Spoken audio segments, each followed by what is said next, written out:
No, it's not the time for lifelong politicians such as Pierre Poilievre. He was born in Fort Smith, Northwest Territories, raised in Edmonton. His father, Bob, ran for the Liberals, coming in second to the Progressive Conservatives. Carney studied economics abroad, earning a bachelor's degree from Harvard University before getting his master's and PhD from Oxford.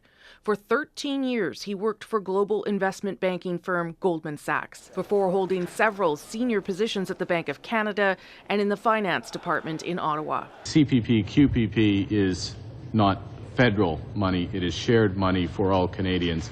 In 2008, then Prime Minister Stephen Harper appointed Carney to run the Bank of Canada, the second youngest bank governor ever. Some of the world's largest financial institutions have recorded substantial losses.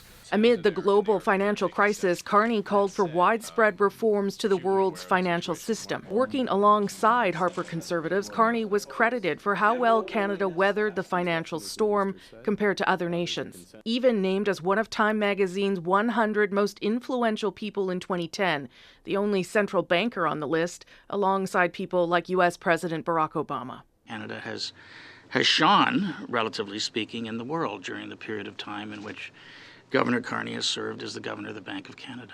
In 2013, Carney became the governor of the Bank of England, becoming the first ever foreigner to be named to that role. He later agreed to stay on at the helm for 2 extra years to help ease the Brexit transition. More recently, Carney worked for investment firm Brookfield Asset Management, served as the United Nations Special Envoy on Climate Action. 2/3 of carbon being priced by the end of the decade.